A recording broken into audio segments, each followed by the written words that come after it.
Hey everyone, this week the lecture is going to be a little bit different. I invited Dr. Datta to come and talk to us about colonialism. You're probably a little bit tired of just hearing my voice, so this will be hopefully a nice change in pace. Dr. Datta is a colonial historian who specializes on the history of South and Southeast Asia. Welcome, Dr. Datta. Thank you, Dr. Malliga. Okay, it's a privilege and honor to participate in this teaching space with you. So let's get started. Yes, and we'll just start with a simple question. What is colonialism and when did it start? So colonialism is when one community of people or a nation, not just one individual, but a community together comes to impose its political, social, economic control, power, tyrannical power on another community. And this is what we saw in British imperialism, Portuguese colonialism, Dutch colonialism, Spanish colonialism. And the time period that we are talking about is very varied, right? Not all colonialisms happened at the very same time, or they did not start at a given date. So the earliest references of colonialism we find is in the late 1400s, which is the 15th century. And we find the end of colonialism coming in with the turn of the 20th century, which translates to 1930s, 1940s, where we see massive decolonization, independence movement mushrooming in different parts of the world against their colonizers. And that kind of translated into establishing free nations, right? Now, again, the free term can be debated. And if you have questions, send me follow-up emails. I'll be happy to talk about that. So we maybe should also point out that not every country in the global south was colonized. And I'm always going to be proud of this. Thailand and Ethiopia are the two countries who have never been colonized. Yes. Although I believe in Ethiopia, the Italian tried, and that's why you find pasta dishes on Ethiopian menus sometimes. Absolutely. So when we think about colonialism as a practice, what does that look like in reality? So colonialism as a practice penetrated everyday life of the colonized in various ways.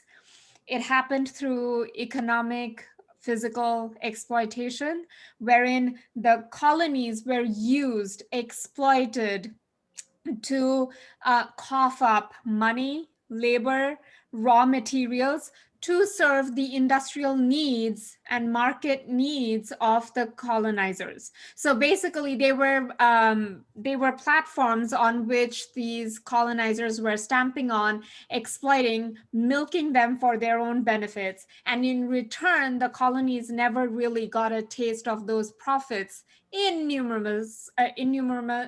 Innumerable profits that the colonizers made from the exploitation of the colonies. So that's the economic, labor exploitation. But there was also a social impact. So the colonizers, when they went to these colonies, they went with their own imagination and ideas of what is right, what is moral, what is the right language, right? And what happens is when they encounter the strangers in these colonies, they basically say everything the others, the strangers, are doing is wrong. And it is our responsibility to teach them the real or the only way that life can be lived to its best. So in that way, the social impact of colonialism happens in dismissing native, aboriginal, regional languages, right? Morality. What was sense of morality? Patriarchy was a sense of morality in the West. In Asian cultures and even in some African cultures, matriarchal communities existed. When the colonizers encountered those, that was like in their mind, right? They were like, this cannot happen. Women in control of politics and labor, that's not something that we can do, right? So they went and abolished those systems. And as a result, what we see is kind of a backward movement for those communities, because they were much more progressive in gender equality in that sense compared to its colonial masters. But the colonial masters unmade those, communities, their languages, their sense of moralities, to basically impose their perceptions of what is right, what is moral, what is a right language onto the colonized. Isn't it also what happened with LGBT rights, that the colonizers introduced sodomy laws in places where homosexuality was not considered a sin or something irregular? Absolutely. You think of South and Southeast Asian societies, right? There, transgender individuals, homosexuality was not only respected, but they were worshipped. Some of the local gods in these cultures were transgender and homosexuals, right? But the colonizers went in and they were like, oh, this is not to our taste of morality and civility. Let's unmake them. And they basically brought in, penal codes, which basically said these acts, these worships are illegal and they are punishable by the most severe, acts of law.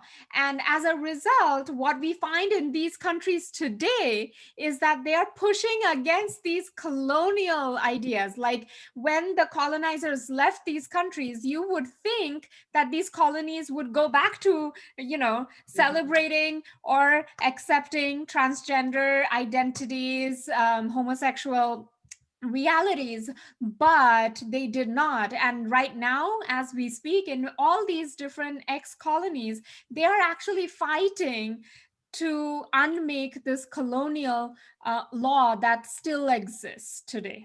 And interestingly enough, that the former colonizers are now labeling those countries as backwards for not being as progressive enough to have to abolish anti-sodomy laws. And this is what is so mind-boggling, right? This is their version of the history. And history is often written by those who are victorious and have more resources. If you go back into dealing with all these histories of the colonies, you will see that another layer of history actually exists, which shows how the West or how the colonizers were actually backward compared to the social kind of dynamics, power dynamics that existed in these colonies. So when we think about colonialism, there's a lot of layers about gender and race already built in. Can you give a couple of examples on how gender and race intersected under colonialism? So the colonization process was seen as a very masculine process. And in the way the colonizing nation and the colonies entered into colonial discourses, records, is that the colonizer was a man and the colonies were helpless victim women who needed the saving of these masculine imperial figures. Now, that often changed from time to time. There were also more masculine looking female bodies of the British Empire, for instance, who were showing that the British woman is much more powerful than the native men that they colonized. So in that way, they are effeminizing the colonies, right? And in every way, it's like either a weak woman or an effeminate male figure where these colonies were. And that's in the more symbolic discussion words that we encounter. But also I'll give you an example of how gender really was exploited and used. So for instance, the colonizers often came in first as administrators and, planters, right? Traders. So in most of the cases, you go to Indonesia, where Dutch colonization happened, or Malaysia, where the British colonization happened, you basically see the traders saying that we need a sleeping dictionary. And what was the sleeping dictionary? It's basically a permit to bring in local concubines or local women to make them their own personal prostitutes, mistresses, concubines. And the reason they said this was an absolute necessity for the colonizers is basically because they needed to learn the language, and that is the best way they could learn the language, and hence the term sleeping dictionary. So you see not only an exploitation of the labor, of the land, but also of bodies of women, right? So, and that is how race, gender, class, status, everything kind of intersects into this whole colonial exploitation of the colonies. So when we think about it as a practice, we see the physical, economic, political, cultural exploitation of the colonies and the imposition of Western values and morality and even political systems onto those colonies. I mean, there's no coincidence that when we travel to India, for example, it is the British legal system, the British administrative civil servants, the British legal system, the British school system, and etc. The British language. The British language, yes. Or the same happens in former French colonies that adopted the French systems into in replacing the indigenous forms. But we also often think about colonial as a worldview. Can you explain a little bit what we mean when we say colonialism as a way to view the world? So I think the bigger perception, the most commonly held perception about colonialism is that the colonizers brought in and influenced the colonies so much with their moral standards, with their language, with their way of life, with their cultures. What remains hidden or less addressed in these discussions is that the colonies too actually influence the colonizers and the colonial home, like Britain or Portugal, Spain, right? And this is what we call the counterflows of colonialism. So we often see as colonialism as a unidirectional flow, where the white nations, the imperial nations, are basically influencing the colonized, but the counterflows of colonialism is where the colonies are influencing the colonizers, not only in the colonies, but also in the imperial home. And one easy example is, for instance, shampooing. So shampoo as an art, shampoo as a hair massage therapy did not exist in the Western world before Asian, particularly South Asian travelers from the South Asian colonies basically brought that art and introduced it into Britain, from where it spread around the West. Now, you might say, so people did not wash hair before that? No, they did. But then having this separate idea of a hair wash, a shampoo, which is different from your washing the rest of your body, did not exist. And if you want to know more, please go ahead and look for my article, The Shampoo Empire, and you will find that on ISU library. But also in terms of food, think of the various curries, right? In fact, Britain's national food has been accepted as chicken tikka masala. That's which is delicious. Yeah, which is delicious, but also is something that was imported from the South Asian colonies. But similarly, coffee, tea in Britain, you think that as a British drink tea, but tea was not even British to begin with, right? Or currywurst in Germany, like putting curry and ketchup on top of a sausage, not a thing that would exist in Germany without colonies. Right. So today we are officially post-colonialism, right? There are no more official colonies in the world. But the term neo-colonialism is often used, and at the same time in conjunction with Westernization or Eurocentrism. Can you explain how the ideas of colonialism, this worldview of colonialism, has persisted even though the physical colonies have disappeared? So I think the way neo-colonialism and colonialism should be understood is through two things: the constants and the changes, right?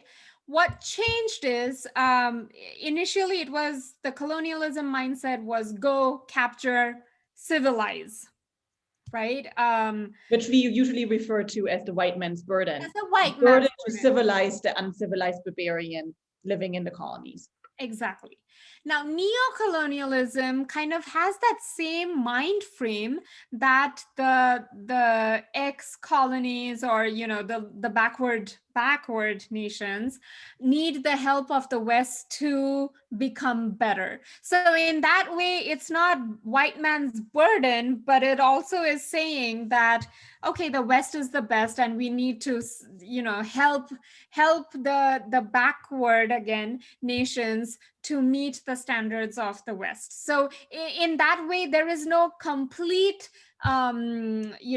colonization or tyrannical power, but those tyrannical powers enter through less seen, less visible ways to exert power on these other nations. So for example, when we think about structural adjustment loans given out by the IMF or the World Bank, where loans to developing countries are tied to democratic reforms and introduction of free trade, is one form that power and influence is now exerted rather than brutal force. And in many ways, the white man burden is not now what we call the white savior complex, yep, where it is like Hollywood stars or like Bill Gates trying to solve all the problems in Africa rather than relying on African or Asian entrepreneurial ideas and spirits to address their own issues. Yep. You also mentioned before in many talks that we had on this subject about how Europe is the center of the world in this idea of neo-colonialism or even Westernization. Can you expand how Europe is centered in the way we look at the world even today?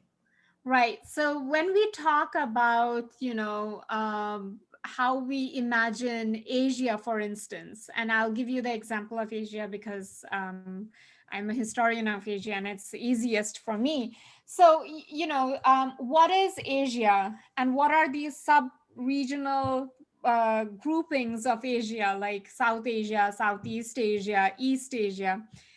If you look into how these frameworks were made, you will see that the colonizers basically saw themselves as the center of the world, and whatever laid east or the eastmost became East Asia, right?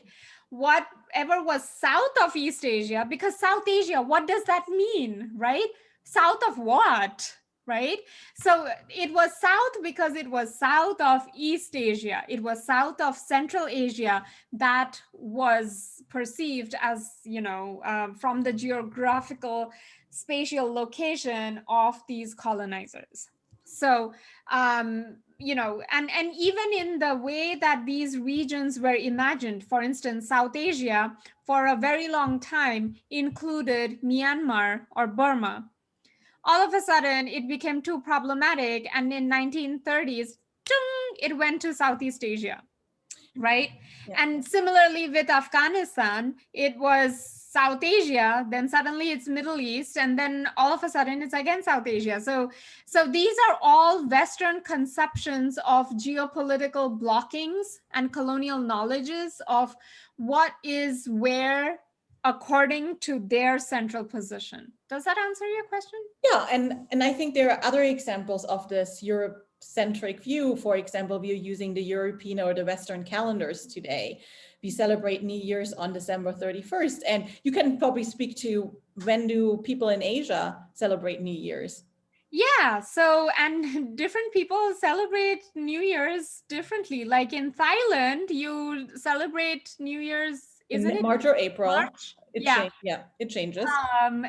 It changes exactly because they follow the lunar calendar, not the solar calendar. And they also have a different way to count years. So we count Western years based on Jesus's death, I believe, or birth. I'm never sure.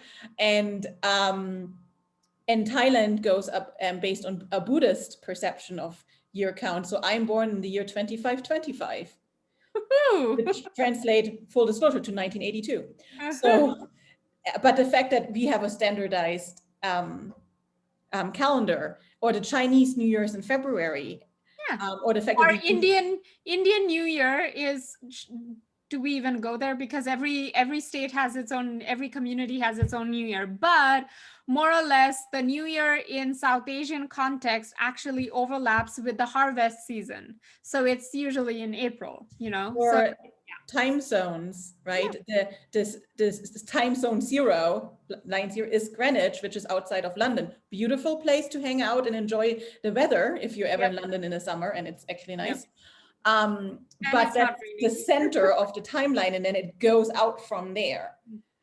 So, and I think that's something important, is like, just because physical colonies have disappeared, we still have colonial mindsets in the set, or like where we see, like, which ideas of calendars, time, New Year celebration, horoscopes even, that we use. And also even language, right? When we are talking in English, they're like, "Ooh, you have an accent." Well, every English language spoken has an accent. The British have a British accent, Americans have an American accent, and Asians have an Asian accent. But again, like, even in the socio-cultural spaces that we see, certain colonized accents are made fun of, whereas the Western accents are privileged. So that is a colonial mindset. So before we close up, because this was a fascinating conversation, I know we can talk forever. Is there anything from your research on colonial history that you want to share that you found specifically super exciting? So many. Well, of course, like food and social cultures were basically one of the essential tools of the colonized to reverse colonize their colonial masters. And if you want to know more, come join me in my class on history of empires, history of British Empire, 4478. History 4478. Well, thank you so much, Dr. Datta, for joining us. We really enjoyed your insights, and maybe we'll have you back soon if you're talking about more historical stuff. I'll be delighted.